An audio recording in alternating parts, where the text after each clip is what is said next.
Hello, and I'm Ben McMillin, and this is my psychology and film project. I will be going over the character Dory in the movie Finding Nemo. Dory is a blue tankfish who can live in many oceans across the world, but most common in the Pacific and Indian Oceans, and they typically reside in coral reefs. From the moment Dory was born, she always had trouble with her memory, and we have no explanation of why Dory was like this.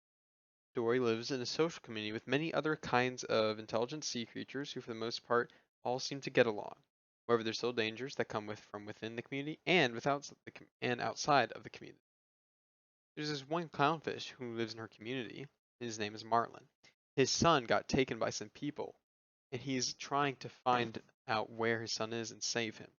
And Dory wanted to help out. This is the main plot of the movie. And I am diagnosing Dory with anterograde amnesia.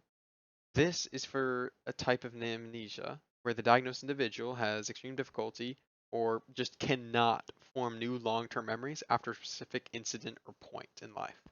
The diagnosed can remember all of their past before the incident causing the anterograde amnesia, but in Dory's case, I think that she was like this from the moment she was born, so she can't remember anything or almost anything whatsoever long term. And my evidence for this is that Dory has difficulty remembering information she just learned.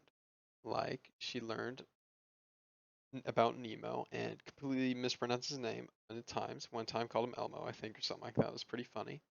And has to be continuously told what Marlin is doing far away from home to try and find his son and why he's trying to find his son. She also is extremely forgetful of what she is or what's supposed to be doing, and often gets caught up playing with other sea creatures, like when she was bouncing around in the jellyfish, which luckily helped them in the end. But regardless of it being helpful or not, she's just doing something fun, forgetting about Marlin helping him out. However, near the end of the movie, after Nemo has been found, Dory responds to her shark friends who drop her off when they say, "Remember, fish are friends." Dory replied, "Not food." This kind of goes against the idea because that anterograde amnesia persons can't learn new things because she was able to learn that her shark friends support group motto. Or she could have just inferred that, oh, there's sharks saying fish are friends. Oh, not food. Remember that, guys. Or maybe it was just that they're repeating it on the way there because it's their motto or whatever.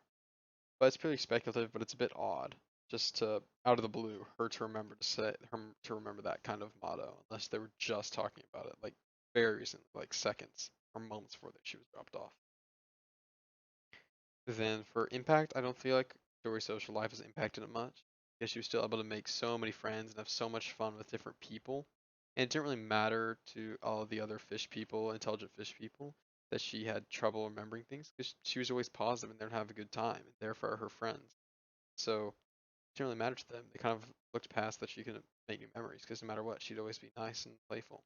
However, I can't say the same for her personal life with her parents because they had a really hard time raising a child who couldn't remember new things, as well as not having a very good grasp on what they want to do with their life and their long-term goals because she keeps forgetting what they are. You can't remember them. And so for my treatment plan, since there is no medicine or surgery that can really help Dory remember, I've just come up with, well, one very basic way is just reminders and calendars. They're good for everybody to help keep track of their time, what's going on in their life. So I feel like they'd be very beneficial to her.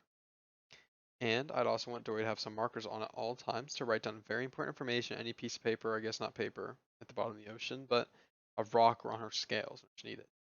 Well, I don't see there's any ethical concerns for this kind of mild treatment. Having to use markers in the ocean could be, kind of impossible.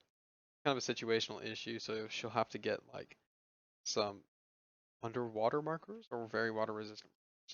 And for broader perspectives, I believe that androgen amnesia was, for the most part, properly displayed in the film.